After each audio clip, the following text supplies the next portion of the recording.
தேவனுடைய பணி. ஆண்டவருடைய உன்னத பணியை அறிவிப்பது நம்முடைய பணி என்று சொல்லப்பட்டது. இது ஒரு கூட்ட மக்களால் தான் 1750 ஜூலை மாதத்தில் மெத்தடிஸ்ட் திருச்சபை தொடங்கப்பட்டது. எல்லா திருமுறைகளும் இயேசுவின் பிரசங்க விழா, எல்லா திருமுறைகளும் இயேசுவின் பிரசங்க விழா. எல்லாரும் காஸ்பல் சொல்லணும், எல்லாரும் ஆண்டவருடைய நற்செய்தியை சொல்லணும். ஒருவருடைய நற்செய்திகள் ஆண்டவர் தனக்கு இறங்கி செய்த சாட்சிகளை பிறருக்கு அறிவிப்பது.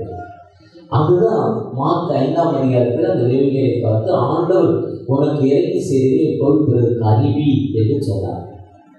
அதுதான் 10 கிறிஸ்தவர்கள் விடுதலை பெற்ற பொழுது ஆண்டவர் உனக்கு இறங்கி செய்தி ஆசாரியனுக்கு உனக்கு காண்பி, திருச்சபையில் போய் அவனை காண்பிக்க சொல்றார், சாட்சியாக சொல்ல சொல்றாரு. ஆண்டவர் உனக்கு இறங்கி செய்தியை பிறருக்கு போய் அறிவிங்க. ஆண்டவருடைய உன்னத பணி என்பது நாம் அனைவருக்கும் கொடுக்கப்பட்ட பணி. அதுதான் 1531 அக்டோபர் 31 மார்ச்சில் உள்ள திருச்சபையில் ஒரு குறிப்பிட்ட மக்கள் மட்டும் நான் வேதத்தை எடுக்கிறோம், குறிப்பிட்ட மக்கள் மட்டும் தான் வேதத்தை வாசிக்கிறோம், ஒரு குறிப்பிட்ட மக்கள் மட்டும் தான் பிரசங்கம் பண்ணணும், குறிப்பிட்ட மக்கள் மட்டும் தான் ஆண்டுக்குள்ள போகணும். அது இல்லை, எல்லா மக்களும் ஆண்டோடைய உன்னத பணியை செய்கிறவர். ஆண்டோடைய சன்னிதானத்தில் எல்லா மக்களும் ஒன்றிட்டு ஒரு புரட்சி திருச்சபை, ஒரு ப்ராட்டஸ்டன்ட் திருச்சபை அக்டோபர் 31 1791 மார்ச் 20 அந்த இத்தாலியில் வாட்டிக்கன் திருச்சபையில் அந்த திருச்சபை 17 புதிய காரியங்களை அந்த திருச்சபையுடைய தலைவாசல் மெயின் டோர் ஓட்டிட்டு போய் இங்கிலாந்து ஒட்டிட்டார். ஏன்னா அவரை சுடுறதுக்கு தேடுறாங்க, வெட்டுறதுக்கு தேடுறாங்க. அதுவரை வேதாகமம் ஒரு உயர்ந்த ஜாதி என்று சொல்லிட்டு ஆசாரியத்துவ மக்கள் மத்தியில் தான் வேதாகம் வருது. ஆனால் வேதாகமும் எல்லாரும் போய் ஆண்டோடைய உன்னத பணியை செய்யணும். ஆண்டோடைய உன்னத பணி என்பது அதுதான். இன்னும் ஞானப்பால் குடிக்கிற மக்கள் இல்லை, 2 சொல்றப்போ இன்னும் நீங்க இல்லை ஞானப்பால்னா நீங்க இந்த பாவங்கள் இப்படி நிச்சயம் இப்படிப்பட்ட காரியங்களே நீங்க செய்யக்கூடாது. ஒரு மனமாற்றம் தான். ஆனால் இன்னைக்கு நிறைய பேர் பிரசங்கம் பண்ணுன்னா நான் ஆகாதமாய் போகாதபடி பிரசங்கம் பண்ணுறது எங்கள் வேலை இல்லை, நாங்கள் பரலோகத்துக்கு போனோம், நான் பிரசங்கம் பண்ணால் பரலோகத்துக்கு போக முடியாது நிறைய பேர் சொல்லிக்கிட்டே இருக்கிறோம். 1 Corinthians 9ஆம் அதிகாரத்தில் சொல்கிறாங்கன்னு நினைக்கிறேன். இந்த 1 Corinthians 2ஆம் அதிகாரத்தில் சொல்கிறாங்க. இன்னும் ஞானப்பால் குடிக்கிற மக்களை இல்லை, ஆண்டோட உன்னதப்படியே எல்லாரும் செய்யணும்.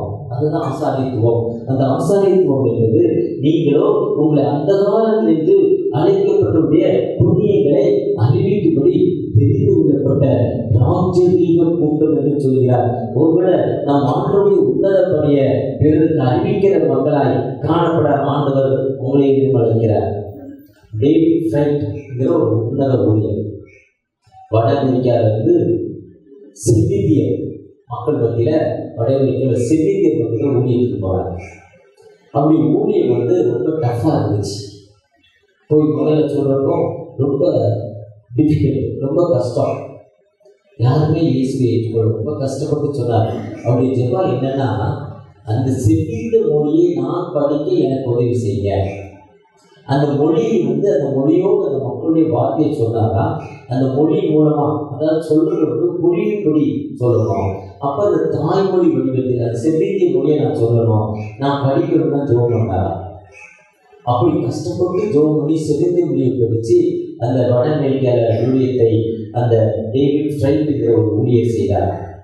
அவருடைய பயோகிராபியை படித்த வில்லியம் கேரியும் மார்ட்டின் தான் இந்தியாவுக்குள்ள ஊழியத்துக்கு வந்தாங்க.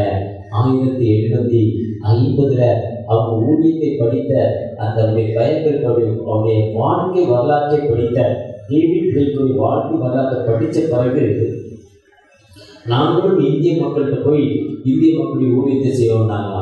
அது எப்படி அவங்களுக்கு அந்த தாகம் வந்ததுன்னா, இந்தியாவுக்குள்ள தாமஸ் ஒரு டாக்டர் ஊழியம் செஞ்சுட்டு லீவில் இங்கிலாந்து போகிறாரு. England William carry shoe repair பண்ணுற கடை வச்சுருக்கிறார். காலில் போடுற ஷூ ரிப்பேர் பண்ணுற கடையை வில்லியம் கேரி வச்சுருக்கிறாரு. ஒரு வசதியான ஒரு பார்ட்டி, வசதியான ஒரு மனிதர். அப்போது தாமஸ் அவரோடு பேசி கொண்டிருப்போம். விளைநிலங்கள் விளைச்சி கிடைக்குது, அறுக்கிறதுக்கு ஆள் இல்லை, இந்திய மக்கள் சுவிசேஷம் சொல்வதற்கு ஆள் இல்லை, இந்திய மக்களுடைய வளர்ச்சி இல்லைன்னு அவர் தன் வாழ்க்கையை அந்த இந்திய மக்களுடைய தத்துவத்தை சொல்கிறப்போ வில்லியம் கேரியும் அதாவது அந்த ஹென்றி மார்ட்டின் தான் இந்தியாவுக்குள்ள ஊழியத்துக்கு வந்தாங்க. வரப்போ வில்லியம் கேரிட்ட அவருடைய மனைவி சொன்னாங்க, நீ ஒரு ஃபூல்பா, நீ ஒரு முட்டாள், இந்திய மக்கள் ஒரு கோமணம் கட்டிட்டு இருக்கான், நாகரிகம் இல்லாத மக்கள், இறுதி வாழும் ஜனங்கள், அந்த மக்கள் மத்தியில் நீ ஊழியத்தை எப்படி செய்ய முடியும், போகாத, இங்கிருந்தே செய்யுன்னு எவ்வளோ தூரம் சொன்னாங்க. ஆனால் அவர் அவருடைய துணைவியருடைய தங்கை மூலம் அந்த அம்மாவை கொஞ்சம் மனதை மாற்றி தன்னுடைய துணைவியாருடைய தங்கை தன்னுடைய மூன்று பிள்ளைகளோடு இந்தியாவுக்குள்ள வந்தார். இந்தியாவுக்கு வந்து முதல் 7 ஆண்டுகள் வறுமை நிறைந்த நாட்கள். பசியினால 2 வயது குழந்தை இறந்து போச்சு. அவருக்கு பால் இல்லாமல், உணவு இல்லாமல் 2 வயது குழந்தை இறந்து போச்சு. அடுத்த 2வது குழந்தை ஒரு விதமான காய்ச்சல் வந்து அந்த காய்ச்சலுக்கு மருந்து இல்லாமல் இறந்து போச்சு. மூத்த மகன் 13 வயது பையனை கொண்டு போய் அந்த விவசாய வேலைக்கு செஞ்சாரு. மனைவி இப்படிப்பட்ட கஷ்டங்கள்னால மென்டல் அப்செட் ஆகி பைத்தியமாய் அந்த அம்மா இறந்து போச்சு. அவர் முதல் குழந்தை பசியினால துடிக்கிறப்ப அப்படி ஜோம் பண்ணாராம். இருளி வாழும் ஜனங்கள் பெரிய வெளிச்சத்தை காண்பதற்காக என்னை அழைச்சிட்டு வந்தீங்க, என் வாழ்வு இருளாய் மாறிட்டேப்பா. அந்த 4வது வருஷத்துல அந்த ஜெபத்தை ஜோம் பண்ணாராம். 7 ஆண்டுகள் கழிச்சு அங்கே வந்த ஒரு கவர்னர் ஜெனரல் அங்கே இருக்க ஸ்கூலில் இங்கிலீஷ் சொல்லிக் கொடுக்க வாத்தியார்கள்னு இவரை கூப்பிடுறார் வில்லியம் கேரியை. அப்போ தான் அவருடைய வாழ்க்கை மறுமலர்ச்சி பெறுது. அப்போ மனைவி மென்டல் அப்செட்டாகி மனைவி இறந்துட்டாங்க. கடைசி 2 பிள்ளைகள் இறந்துச்சு. முதல் பையன் வேலைக்கு போயிட்டான். வறுமை. இவரோ விவசாய வேலை செய்கிறார். ஸ்கேனிங்கிற ஒரு பகுதியில், அது வந்து சதுப்பு நில காடுகள், அதுதான் எண்ணமசூரி ஊழியக்கூடிய பெரிய பகுதி. அதாவது கல்கட்டா ஏர்போர்ட்லேருந்து கிட்டத்தட்ட 75 கிலோமீட்டர் தூரத்தில் இருக்குது. கிட்டத்தட்ட 75 கிலோமீட்டர்னா ட்ராவல் 5-6 மணி நேரம் இப்போ உள்ள ட்ராவல். அப்போது 1850 வண்டிலாம் வசதி இல்லாத, ரோடெலாம் இல்லாத காலங்கள் எவ்வளோ தூரம் கஷ்டம் பாருங்க. எப்போ தண்ணி வரும், எப்போ தண்ணி போகும், எப்போ ஈரமாகும், அந்த பகுதியோட நிலைமை அப்படிப்பட்ட நிலைமை. அந்த மக்களுடைய பசி, பின்தங்கின நிலைமை, பின்தங்கின நிலைமை, ஒன்றுமே இல்லாத பகுதியில் அந்த மக்கள் வாழ்ந்து கொண்டிருக்காங்க. அவருடைய மெயின் தொழில் என்ன? மீன் பிடிக்கிற தொழில். வீட்டுக்கு முன்னால் ஒரு குளத்தை வச்சு அந்த தண்ணி, அந்த யூபிஆருடைய தண்ணி காலையிலையோ மாலையிலையோ ஏதோ டைமில் அதிகமாகிறப்ப இந்த தண்ணி இங்கே வந்து நிரப்பு நேரத்தில் மீன்கள் வரும். திரும்ப தண்ணி வச்சோம். அப்போ தண்ணிலாம் வெளியே போன பிறகு அதுக்கு மீனை பிடிச்சி விற்கிறது தான் அந்த மக்களுடைய கல்கட்டா பகுதி. வெஸ்ட் பெங்காலுடைய உன்னதமான உணவு மீன் தான். கேரளாவுடைய உன்னதமான உணவு ஃபிஷ் தான், மீன் தான். ஒரு ஹோட்டலுக்குள்ளே போனீங்கன்னா மீன் குழம்புன்னு சொன்னால் நம்ம ஊரில் ஒரு மீன் குழம்பு கொடுப்பாங்க. அந்த மச்சி கிரேவின்னு கேட்கணும். மச்சி கிரேவின்னா மீன் குழம்புன்னு அர்த்தம். எத்தனையோ 10-12 வகையான மீன் குழம்பு வச்சுருப்பாங்க. 12 வகையான மீன் வெரைட்டி வச்சுருப்பாங்க.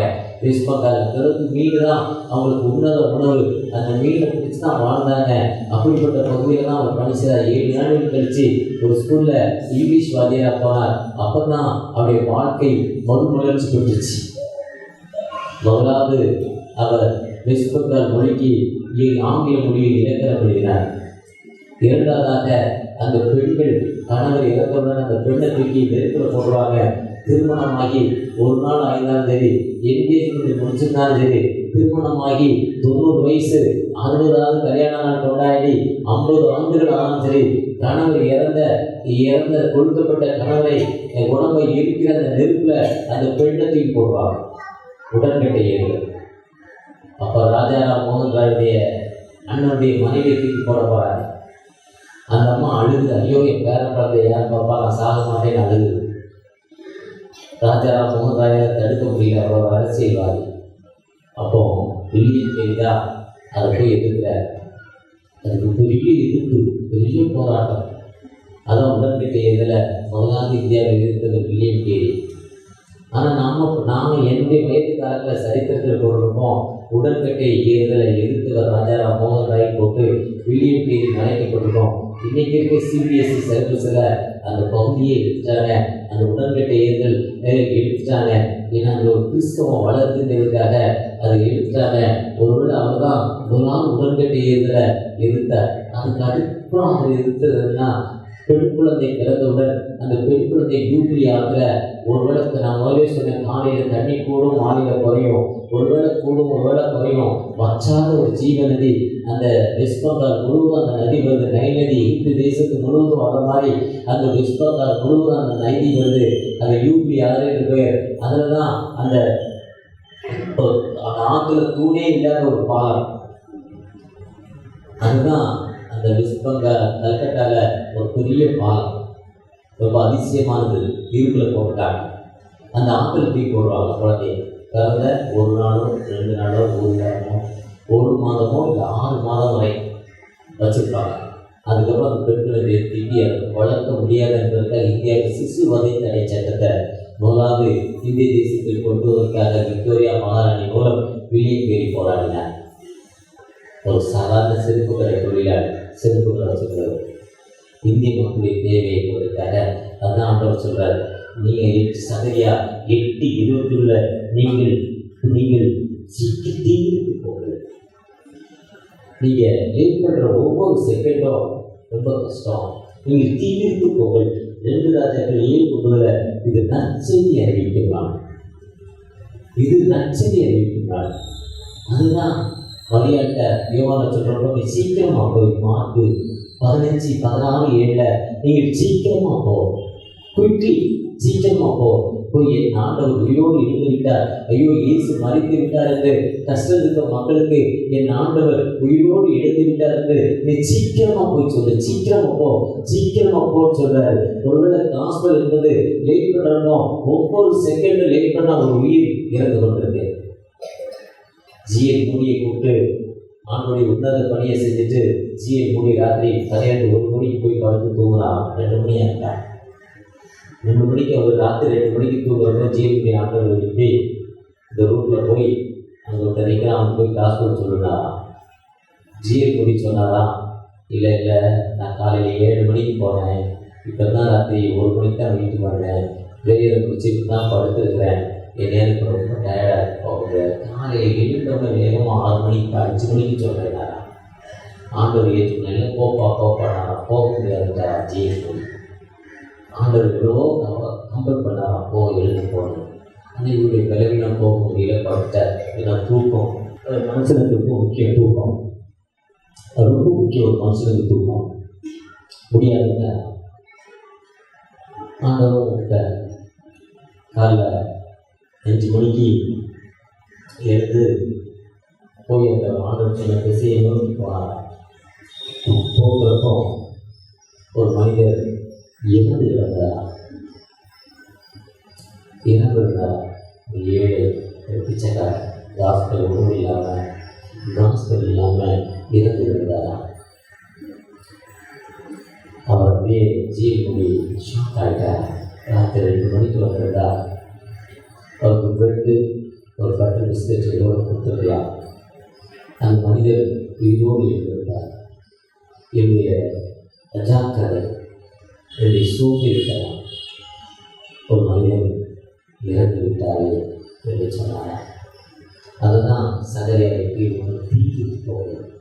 ஸ்பீட் குயிக்கி, இங்கிலீஷில் சொல்லப்போம் ஸ்பீட் குயிக்கி, வேகமாக போக. ஆண்டுடைய காஸ்பல் எவ்வளோ லேட் ஆகுதோ அந்த அளவுக்கு ஒரு கூட்ட மக்கள் இறந்து கொண்டிருக்காங்க. அந்த அளவுக்கு ஒரு கூட்ட மக்கள் இன்னைக்கு இந்தியாவில், வட இந்தியாவில் பிறந்த பிள்ளைகளை வழிகிறாங்க, தன் மனைவியை வழிகிறாங்க.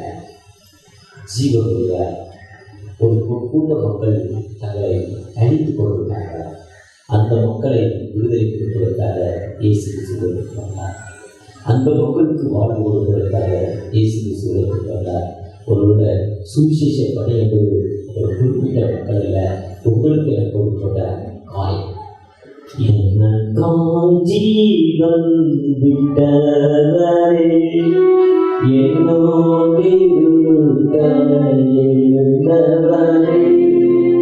இந்த ஆண்டுடைய உன்னத பணி என்பது நாம் பிறருக்கு நம் வாழ்வை அர்ப்பணிக்கப்படும். பிறர் இருளில் வாழும் ஜனங்கள் பெரிய வெளிச்சத்தை காண என்பதற்காக ஜெபத்தின் மூலம் இந்தியாவில் உள்ள எத்தனையோ 1000 மிஷன் ஸ்தாபனங்கள் இருக்கு.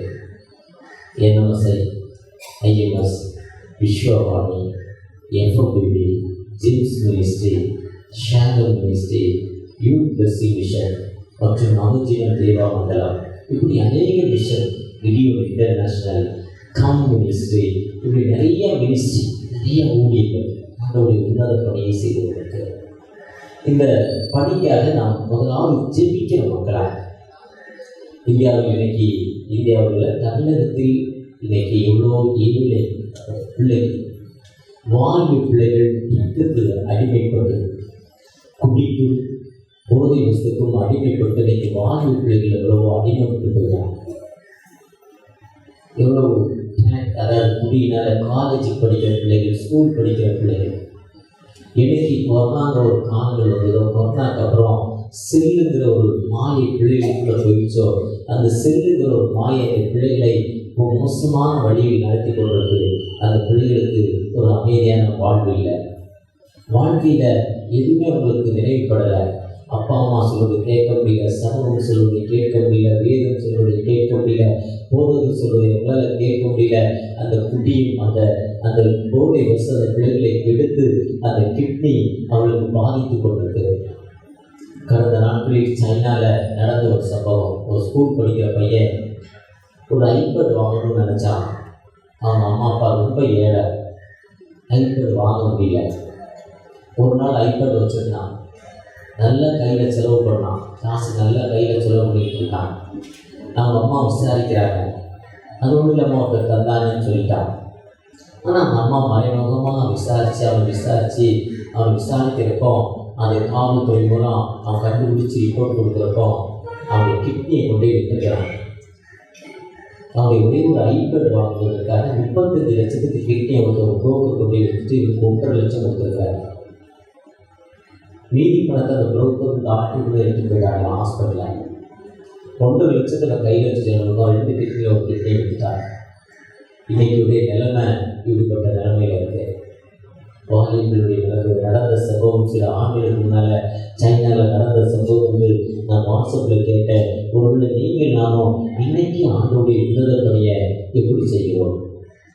ஏசாயா 61 சொல்லிருப்போம், தரித்திரருக்கு சுவிசேஷம், இறுதி நல்கொண்ட மக்களுக்கு வாழ்வு. தேவ ஆவியானவர் என்மேல் இருக்கிறார், அது தரித்திரருக்கு சுவிசேஷம் என்று சொல்கிறார். அதான் லூக்கா 4ஆம் அதிகாரத்தில் சொல்கிறப்போ இந்த வசனம் இன்று நிறைவேறிட்டு நான் இந்த உலகத்துக்கு வந்து செய்த பொழுது இந்த வசனம் இன்று நிறைவேறிட்டு இயேசு சொல்றார். இதே வார்த்தையை சொல்றாரு, இது நிறைவேறிட்டு என்று சொல்கிறார். அதுதான் ஏழை மக்களுக்கும் பித்தற்ற மக்களுக்கும் வாழ்வு என்று சங்கீதம் 145 சொல்றாங்க. ஒருவேளை நாம் அப்படிப்பட்ட ஆண்டவர் நமக்கு கொடுத்திருக்கிற ஆண்டவற்றை நீங்க நான் எப்படி இருக்கிறோம்? அவர் 4ஆம் வசனம் சொல்றப்போ அவர்கள் நெடுங்காலமாய் பாழாய் கிடந்தவர்களை கட்டி, நெடுங்காலமே பாழாய் போச்சு அவைகளை கட்டி பூர்வத்தில் நிர்மாணமாக எழுப்பித்து தலைமுறையால் இடது கிடைக்கிற பாடான பட்டணத்தை புதிதாய் கட்டுவார்கள். அப்படி செய்யறப்போ 6ஆம் வசனத்துல நீங்களோ கர்த்தரின் ஆசாரியர் என்று சொல்லப்படுவீர்கள். இதுதான் 1 பேதுரு 2:9 அந்த காலத்தில் உங்களுக்கு எதிர்த்து எப்படி தெரிந்து கொள்ளப்பட்ட அந்த ராஜரீக கூட்டம் என்று சொல்றாரு. இந்த ஆண்டு எழுதிருப்போம், நீங்களோ ஏசாயா 61:6 நீங்களோ கர்த்தரின் ஆசாரியர். நாம் ஒரு லேவியராக, ஆரோன் குடும்பத்தாராக, ஆபிரகாமுடைய சந்ததியாக பாவம். அது 7ஆவது வருஷத்துல வெட்கத்துக்கு பதிலாக வெட்கத்தனையான ஆசீர்வாதத்தை நமக்கு தருவாங்க. இன்னைக்கு நம்முடைய பகுதியில் வாலிப பிள்ளைகள் எவ்வளோ பின்னணிகள் இருக்காங்க.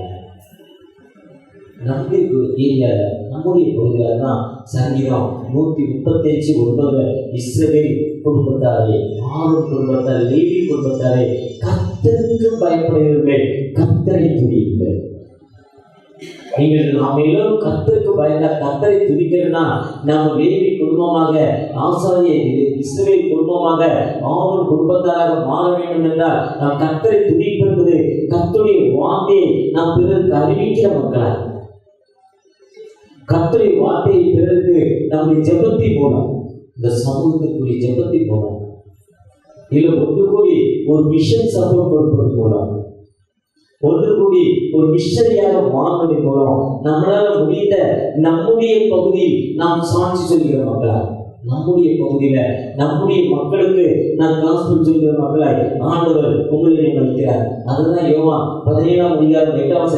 நீ எனக்கு கொடுத்த வார்த்தைகளை நான் அவர்களுக்கு கொடுத்தேன், அவர்கள் அவைகளை ஏற்றுக்கொண்டு விசுவாசத்தினால் அவர்களுக்கு அறிவித்தார்கள். அந்த யோவான் 17:8 வாசிங்க. ரொம்ப தெளிவா சொல்ற, நீ எனக்கு கொடுத்த வார்த்தைகளை நான் அவர்களுக்கு கொடுத்தேன், அவர்கள் அதை ரிசீவ் பண்றாங்க. அவர் என்ன வார்த்தை ஆண்டவர் ஜீசஸ் கொடுத்தாரோ அந்த வார்த்தையை ஏற்றுக்கொண்டு நமக்கு கொடுக்கிற அவர்கள் ஏற்றுக்கொண்டு நாம் இடத்திலிருந்து புறப்பட்டு வந்து நிச்சயமா இருந்து விசுவாசித்திருக்கிறார். நீர் என்னை அனுப்பினவர்கள் ஆண்டவர் கொடுக்கிற வார்த்தையை நாம் ஏற்றுக்கொண்டு நாம் பிறருக்கு அதை சொல்ல ஆண்டவர் அழைக்கிறார். ஏன்னா சங்கீதம் 107:19-20 வார்த்தையை அனுப்பி குணமாக்கி, அந்த வார்த்தையை அனுப்பி குணமாக்கி, அந்த வார்த்தை ஒருவேளை டாக்டர் ஜிஜிஎஸ் தினகரனோ, மோகன் சி ஆசரசோ, இல்லை பெண்ணினோ, பில்லிகிரானோ, இல்லை ஸ்மித்தோ, இல்லை இவங்க ஜிஎல் மூடியோ, இல்லை ராக்கோ, இவங்க தான் சொல்லணும்ல. யாரு சொன்னாலும் அந்த வார்த்தைகள் விடுதல். அவர்கள் விசுவாசித்தார்கள். அதான் ரோமர் 10. இஸ்ரவேல் ரட்சிக்கப்பட வேண்டும் என்று மன விருப்பத்தின் நோக்கம். எனக்கு சொல்லப்பட்டதை நான் சொல்றேன். அவங்க விசுவாசத்தோடு ஆண்டவர் உயிரோடு இருக்கிற இதயத்தில் விசுவாசித்து வாயினால் அறிக்கையிடணும். ரோமர் 10:9 சொல்ற, யார் அறிக்கையிடாங்களோ அந்த மக்களுக்கு விடுதலை. ஸ்மித் ஒரு பெரிய சாதாரண ஸ்மித் ஒரு சூப்பர் ஊழியர். எப்படின்னா கடவுள் இல்லைன்னு சொல்றாரு. அவங்க மனைவி கடவுளை நம்புறோம். ஒரு நாள் இரவு துறவுக்கு போயிருந்தாங்க. அம்மா ஜெர்மன்ல நடந்த சம்பவம். ஜெர்மன் -டிகிரியில் குளிர் இருக்கும்.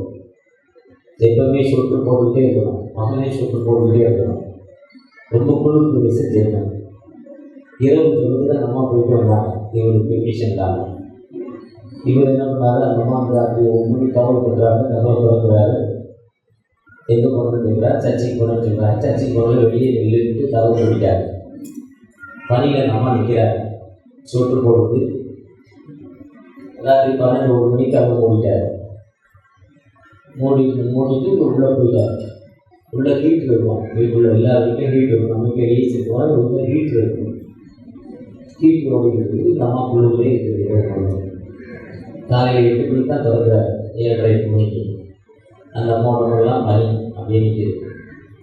திறந்தோன்னா குட் மார்னிங் சொல்லிட்டு அவர் சிரிச்சுக்கிட்டே குட் மார்னிங் சொல்லிட்டு வீட்டுக்குள்ளே போய் நல்லா சூப்பராக ஒரு டீ, சூப்பர் டீ போட்டு போனாங்க. அந்த டீ எப்போவுமே நல்லாயிருக்கும். ஜெர்மனில் நம்ம ஒரு விட 3 மடங்கு 4 மடங்கு நல்லா இருக்கலாம் டீ. ஒரு டீ கொண்டாந்து அந்த 2 அவங்க ஊருக்கு காசு 2 டாலர். 2 டாலர்னா லிட்டர் நம்ம ஊருக்கு 240 ரூபா ஒரு டீ.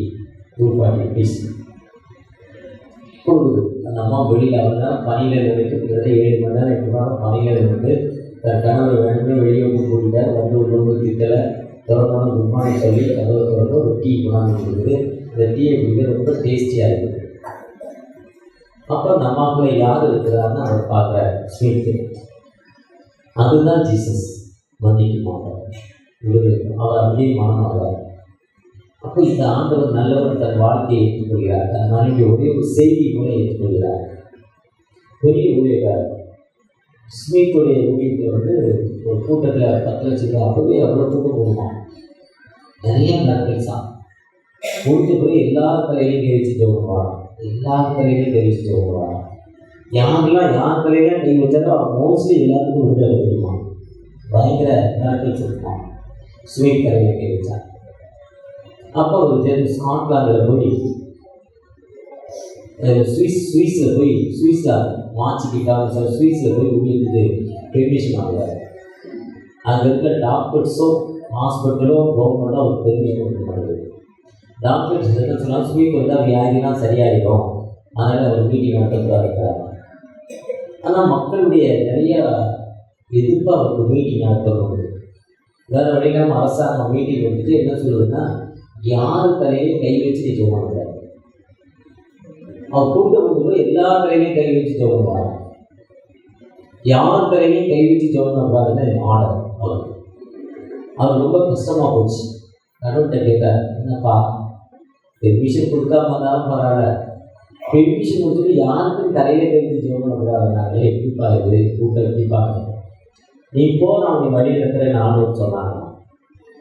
அவர் போய் மீட்டிங் நடத்தி மீட்டிங் முடிகிற நேரத்தில் அவங்களுக்குள்ள இல்லை, நான் தானே தலையில் இருக்கக்கூடாது, உங்களுக்கு என்ன பிரச்சனையா நீயும் தலையில் வச்சு சொல்லணும்னா. மீட்டிங் முடியாமல் ஒரு சகோதரி ஒரு கல்லை எடுத்துக்கொண்டு உயரமாக நின்று, எல்லாத்தோட உயரமாக ஒரு கல்லை எடுத்துக்கொண்டு நின்று தன் தலையில் வச்சு நான் ஜோம் பண்ணிச்சாங்கம்மா. அந்த அம்மாவுக்கு கேன்சர் சரியாச்சா. ஏன்னா அதுதான் சங்கீதம் 107:19-20 என்ன சொல்றதுன்னா, ஆபத்தில் அவர்கள் அவரை நோக்கி வாசிங்க, தங்கள் லாபத்தில், யார் ஆபத்துல? தங்கள் லாபத்தில் கர்த்தரை நோக்கி கூப்பிட்டார்கள், அவங்க இக்கட்டிலிருந்து நீங்களாக்கி அவர்களை ரட்சித்தார், வசனத்தை அனுப்பி குணமாக்கி. அதனால ஜெபம் பண்றது டாக்டர் டிஜே தினகரனா, பில்லிகிராகமா, ஜிஎல் மூடியா, பென்னிகினா, இல்லை இவ்வளவு பெரிய ஊழியக்காரா இருக்கிறதுல இங்கிருந்து 4 மாவடிக்கு போனாதான் நான் சரியாகுறது. எந்த இடத்துல ஜெபம் பண்றது அந்த இடத்துல சரியாகும். மோகன் அதான் சொல்றாரு. ஆனா நாங்க 4 மாவடியில தான் போய் தான் நாங்க வாழ்வு போது நிறைய கூட்டம் இருக்கு. ஆனா போற எல்லாத்துக்கும் வாழ்வு கிடைக்குன்னு சொல்லல, ஒரு சிலருக்கு தான் கிடைக்குது. அங்கே ஹீலிங் இருக்கு, யாரும் விசுவாசத்தோடு ஜெபித்தாங்க. அதுதான் ரோமர் 10:9. அவர்கள் 10:9 வாசிக்க. ரோமர் 10:9.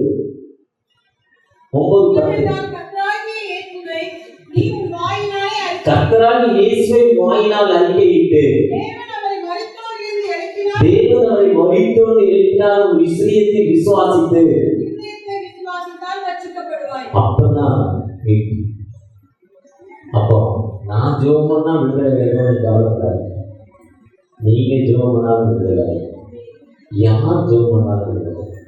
எதுதான் வார்த்தை, அதுதான் வார்த்தை அனுப்பி நீர் எனக்கு, அதுதான் யோவான் 1:17 நீர் எனக்கு கொடுத்த வார்த்தையை நான் அவர்களுக்கு கொடுத்தேன், அவர்கள் அவைகளை ஏற்றுக்கொண்டு விசுவாசிக்கிறாங்க. அப்பதான் ஆண்டவர் அனைத்து பற்றுதலியாளர்களும் திருத்தொண்டரே எல்லா மக்களும் காசு சொல்றாங்க.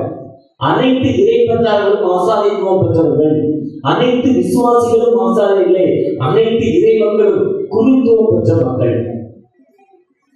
எப்போ தலைவர் முக்கி 3 இடம் முக்கி பிதா குமார் பசுத்தாம் தெரியால் உங்களுக்கு ஞானஸ்தானம் கொடுத்து நீங்கள் பாவத்தை செத்து நீதிக்கு கிடைத்து இயேசு உங்கள் ரட்சகர் என்று அறிக்கப்பட ஒவ்வொரு நீங்கள் இருக்கப்படாதபடி இயேசு அறிக்கப்படணும்.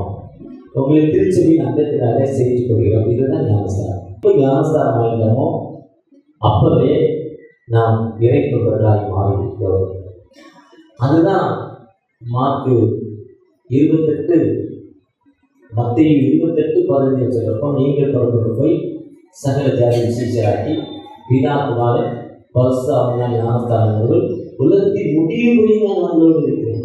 வானத்தில் உள்ள சகல அதிகாரங்களை கொடுக்கப்பட்டது. அதுதான் மார்க்கு 16:5 நீங்கள் புறப்பட்டு போய் சகல ஜாதி சீஷராக்கி பிதா என்னை அழைக்கிறது போல, யோவா 20:21 பிதா என்னை அழைக்கிறது போல, லூக்கா 24:47 அங்கேயே மனதிலும் பாவமளிப்பு விரிசலை தொடங்கி சகல தேசத்தாருக்கும் அனைத்து மக்கள் நான் மருத்துவமனை ஊழியத்துக்கு போய் விசுவாசத்தோடு நீங்கள் ஜெபிக்கிறப்போ அந்த மருத்துவமனையில் கீழே கிடைக்கும். அதனால இன்னைக்கு எதிர்ப்பாளர்கள் அவளை வெள்ளச்சாலையோ கையில் கைவிடுறதுக்கு போனால் ஹாஸ்பிட்டலில் விடுறதில்லை, விடமாட்டாங்க. ரொம்ப எதிர்ப்பு.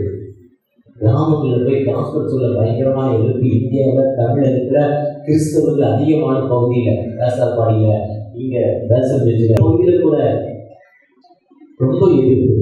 ஏன்னா அவர்கள் ஜெபம் பண்ணுறப்போ நீங்கள் நானும் எந்த இடத்துல இருந்து ஜெபம் பண்ணுறோமோ, யாருக்காக ஜெபம் பண்ணுறோமோ அந்த ஆண்டவர் விடுதலை கொடுக்கிறார். நம்ம யாருக்கு ஜெபம் பண்ணாமோ அவங்க விசுவாசத்தோடு ஆண்டவர் எனக்கு சுகமளிக்கிறார் என்று இதயத்தில் விசுவாசித்தாலே அங்கே ஒரு ஹீலிங், அங்கே ஒரு அற்புதம்.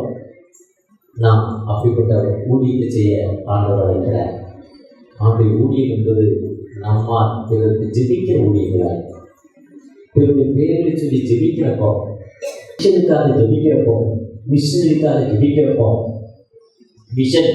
நாம் மிஷனுக்காக கொடுக்குறப்போ, நம்ம 10 பேர் சேர்ந்து ஒரு மிஷன் சப்போர்ட், ஒரு மிஷனரி ஒரு இடத்துல வாழணும்னா 50,000 அவர் மனைவி பிள்ளைகளோடு அந்த இடத்துல இருந்து காசுனா 50,000 ரூபா வேணும். 50,000 ரூபா நம்மளால் கொடுக்க முடியாது. ஏன்னா என்னுடைய சம்பளமே 50,000 தான். நான் எப்படி 50, அதுதான் 4,000 ரூபா கொடுங்க. ஏதோ ஒரு 10 மிஷன் கொடுங்க, 10 பேர் சேர்ந்து கொடுங்க, 20 பேர் சேர்ந்து கொடுங்கன்னு சொல்கிறாங்க. நீங்கள் எங்களுக்காக சொல்லுங்க. என்னுடைய மகள் ஜெயந்தியுடைய நாத்தனார் கப்பு எஃப்எம்பியில் ஊழியத்துக்கு போயிருக்காங்க. ஊழியத்துக்கு போயிருக்கப்போ அவளுக்கு 35,000 ரூபா சம்பளம், ஹஸ்பண்டுக்கு 40,000 ரூபா சம்பளம். 15 வருஷத்துக்கு முன்னால் ஊழியத்துக்கு போய் அவங்களுடைய சேலரி வந்து ஃபஸ்ட்டு 7,000 நான் கொடுப்பாங்க. இப்போ 18,000 ரூபா. இயேசு நல்லவர், இயேசு வச்சுக்கிறாரு சொல்ல முடியாது. எப்போ பகுதியில் காஸ்பலுக்கு அப்படி பண்ண முடியாது. நம்ம ஒரு மாதிரி ஜோம் பண்ண முடியாது. ஒரு ஸ்கூலில் டீச்சராக வேலை செய்யணும். அந்த ஸ்கூலில் 35,000 ரூபா சம்பளம் வந்துருக்கு. அந்த ஸ்கூலில் மெட்ரிகுலேஷன் ஸ்கூலில் 2 பேருக்கும் 70,000 ரூபா சம்பளம். 70 சம்பளத்தை வாங்கி எஃப்எம்பி எடுத்துக்கிட்டு 2 பேரும் 38,000 ரூபா சம்பளம் வாங்கினாங்க. 2 பேரும் எஃப்எம்பி 70,000 ரூபா அந்த சம்பளம் வாங்கி எஃப்எம்பியில் கட்டினாங்க. 38,000 ரூபா சம்பளத்தை அந்த வாழ்க்கை அர்ப்பணிச்சிட்டாங்க. முதல்ல 5 வருஷத்துக்கு மேலே பார்க்குறப்போ சித்தப்பான்னு கூடுவார். ஜெயந்தி சித்தப்பான்னு கூடுவார், அவ்வளோ சித்தப்பான்னு கூடுவார். அவளுக்கு ஒரு உதவி செய்கிறப்போ அவன் வேணாம் சித்தப்பா கூப்பிட்டா இருக்குமான்னு கேட்டேன். எனக்கு எஃப்எம்பி சம்பளம் கிடைப்பா, நான் எல்லாத்த போல வாழணும், நீங்கள் எனக்கு தந்தால் என்னுடைய வாழ்க்கை அப்படி இருக்காதுன்னு சொல்லிட்டு நீங்கள் எனக்கு செய்ய வேண்டிய ஒரே உதவி ஜெபம், எனக்காக ஜெபம் பண்ணுங்க, என் ஊழியர் இருக்கணும்னு எனக்காக ஜெபம் பண்ணுங்கன்னா இது ஒரு வகையான ஆசாரிப்போமான ஊழியம். இப்படிப்பட்ட ஊழியர்களுக்காக நாம் ஏற்படுத்தோம். ஆண்டவர்களை ஆசீர்வதிப்பார். ஏன்னா நம்மளும் ஆண்டுடைய ஆசாரியர்கள். நாம் ஆண்டு நோக்கி பார்த்தோமா, தகப்பனை எங்களோடு பேசியிருக்கீங்க, உங்களுடைய இருதயங்களுக்காக தகப்பனை, உங்களுடைய உள்ளத்தை எங்களுக்காக தகப்பனை, உங்களுடைய வழிநடத்தில் எங்களுக்காக தகப்பனை அவர்கள் நோக்கி பார்த்தோமா, நிச்சயமாகவே அந்த ஆண்டவர் நம்மோடு கடந்து இருக்கிறார். ஆண்டவர் வாழ்வு இருக்குமாக நாமும் ஆசாரியாக, நாமும் மிஷனரியாக, நாமும் கல்வி ஊழியத்தை மக்களாக ஆண்டவர் வைத்திருக்கிறார். அந்த ஆண்டவருக்கு தகப்பன எங்களை ப்ளஸ் கொடுத்த தகப்பன, உங்களுடைய கிருமிகளுக்கு தாங்க தகப்பன, எங்களுடைய இடத்துக்கு எங்களுக்கு தாங்க தகப்பன, ஒரு விஷயம் கூட தகப்பன, நீ எங்களுக்கு கொடுக்கப்பட்ட வாழ்க்கையை நான் விசுவாசத்தோடு ஏற்றுக்கொள்கிறேன்னா, என்னுடைய வேலைகள், என்னுடைய சூழல்கள், என்னுடைய கண்ணீரான வாழ்வில் எனக்கு விடுதலை கொடுப்பா, எனக்கு ஒரு விதமான ஸ்டமக் பெயினில் இருக்கிறப்பா, நான் விசுவாசத்தோடு ஜெபிக்கிறேன். என் ஸ்டமக் பெயினை கையெடுத்த ஊழியக்கார போய் ஜெபம்னு நினச்சேன். ஆனால் நீ விசுவாசத்தோடு ஜெபிக்கிறப்போ நீ எனக்கு விடுதலை தருவீங்கன்னு சொன்னீங்கப்பா. நான் விசுவாசத்தோடைய வயிற்று பகுதியில் கைகளை வைத்து இயேசுவின் ரத்த ஜெயம், இயேசுவின் ரத்த ஜெயம் என்று சொல்லி ஜெபிக்கிறேன். எனக்கு ஒரு விடுதலை தாங்க, எனக்கு ஒரு பிளெஸிங் தாங்க தகப்பனேன். எனக்கு ஒரு ஹெட்டேக் இருக்குது, தலைவலி இருக்குப்பா, அந்த தலைவலியில் எனக்கு விடுதலை இல்லை, மாத்திரை மருந்து கண்ணாடி போட்டு எதுவுமே இந்த தலைவலி எனக்கு விடுதலை இல்லை, எனக்கு விடுதலை தரமாட்டீங்களா, எனக்கு ஒரு வாழ்வு தரமாட்டீங்களா, எனக்கு ஒரு கடன் பிரச்சனையால் நான் தவித்து கொண்டு இருப்பாங்க. நான் வாங்கினதோ ரொம்ப குறைந்த வெறும் 25,000 ரூபா நான் வாங்கினேன். ஆனால் எனக்கு 2,50,000 ரூபா கடனாக மாறி இருக்குப்பா. ரூபாய் பல வட்டி கட்டியிருக்கேன், அந்த வட்டி மேல வட்டி, நான் அப்படிப்பட்ட ஒரு கஷ்டமான சூழ்நிலையில் இருக்கிறேன், எனக்கு ஒரு விடுதலை கிடைக்காதா, எனக்கு ஒரு ஆசீர்வாதம் கிடைக்காதா தகப்பனே, ஒரு விசை கூட தகப்பனே, எனக்கு என் மகளுக்கு நல்ல உறவு இல்லை, குடுக்கல் வாங்கல பிரச்சனை, மகளுடைய நகையை வாங்கி அடகு வச்சேன், ஆனால் திரும்ப கொடுக்க முடியாத நிலைமை, மகள் வீட்லேயோ ரொம்ப பிரச்சனை, கணவரோ ரொம்ப தொல்லை கொடுக்குறாங்க, மக அழுகுறா, என்னை திட்டா, எனக்கு ஒரு விடுதலை வாழ்வு கிடைக்காதா, எனக்கு ஒரு வாழ்வு கிடைக்காதா, ஏக்கத்தோடு கண்ணீரோடு ஜெபிக்கிற அன்பு பிள்ளைகளுக்காக, கண்ணீரோடு ஜெபிக்கிற அன்பு பிள்ளைகளுக்காக, ஒரு விதமான இக்கட்டான தைராய்டு வியாதினால நான் கஷ்டப்படுறப்பா, ரத்த சோகையினால நான் கஷ்டப்படுறேன், ரத்த சோகை என்னை பிடிச்சிருக்கு, அதில் உடம்புல ரத்தம் பிளட் இல்லப்பா, அந்த ரத்த சோகையில் எனக்கு விடுதலை கிடைக்காதா, எனக்கு ஒரு வாழ்வு கிடைக்காதா, அந்த சோகையில் எனக்கு ஒரு விடுதலை கிடைக்காதா, ஏக்கத்தோடு தகப்பனே, ரத்த போக்கினால நான் வேதனையோடு இருக்கிறேன், கண்ணீரான வாழ்வில் இருக்கிறேன், எனக்கு ஒரு விடுதலை தாங்க, எனக்கு ஒரு ஆசீர்வாதத்தை தாங்க தகப்பனே, என்னுடைய வியாபாரத்துல எனக்கு விரோதிகள் அதிகமாகி தகப்பனே, நான் சரியா செய்யாத என் விரோதிகள் என்னுடைய பங்கெல்லாம் பிடிச்சிட்டாங்கப்பா, எனக்கு வியாபாரம் இல்லாத நிலைமை, ரொம்ப கஷ்டமான சூழ்நிலை தகப்பனே, நீ விசுவாசித்தா தேவனுடைய மகிமையை காண்பாய் என்ற வார்த்தைப்படி விசுவாசத்தோடு நான் நோக்கி பார்க்கிறேன், எனக்கு ஒரு விடுதலை தரமானீங்களா, எனக்கு ஒரு ஆசீர்வாதத்தை தரமானீங்களா, ஏக்கத்தோடு கண்ணீரோடு ஜெபிக்கிற அன்பு பிள்ளைகளுக்காக தகப்பனே, ஐயா வாழ்க்கையில முன்னேற்றம் இல்லை, நான் படிச்சுக்கிற இடங்கள்ல எனக்கு ப்ரொமோஷன் இல்லப்பா, எனக்கு அப்படிப்பட்ட கண்ணீரான வாழ்வு இருக்கிறேன், எனக்கு வாழ்வு தரமாட்டீங்களா, ஏக்கத்தோடு கண்ணீரோடு ஜெபிக்கிற என் நாமத்தினால் எவைகளை கேட்டாலும் அவைகளை தருவேன்னு சொன்னீங்க தகப்பனே, கேள்விகள் தரப்படும், தட்டுகள் திறக்கப்படும் என்று சொன்னீங்க, நம்மளுடைய பாதத்தில் கேட்கிறோம், ஒரு அற்புத தகப்பனே, என் மகளுடைய திருமண காரியத்துக்காக ஜெபிக்கிறப்பா, எத்தனையோ வரங்கள் வந்தது, வந்த வரங்கள் நல்லவைகளாக இல்ல பலவித கஷ்டமான சூழ்நிலை, என் பிள்ளைக்கு ஏற்ற வாலிபத்துல ஒரு திருமண காரியங்களை தரமாட்டீங்களா, ஏக்கத்தோடு கண்ணீரோடு ஜெபிக்கிறாங்க பிள்ளைகளுக்காக உங்களுடைய பாதத்துல நின்று ஜெபிக்கிறோம், நீங்க மனதிறங்கப்பா, ஆசீர்வதிங்க, ஒவ்வொருடைய கிருபை இறங்கட்டும், ஒவ்வொருடைய ஆசீர்வாதம் இறங்கட்டும் தகப்பனே, ஒவ்வொரு வல்லமை இறங்கட்டும் தகப்பனே, நீங்க பிளஸ் பண்ண போற தைரியத்தாக்குல ஒவ்வொருடைய தொட்டு அந்த அப்போஸ்தலர் 2ஆம் அதிகாரத்துல தூயாவின் மகிமை இறங்குறதால தகப்பனே, 40 வயதுள்ள உடனே நடந்தானப்பா, அந்த அற்புதம், அந்த அடையாளம் எங்கள் மத்தியில இறங்க வேண்டுமாய், இறந்து நிற்கிறோம், இறங்கி வாங்கப்பா. அறுவடை மிகுதியாலோ இல்லை, அன்பரின் கதறல் கேட்டு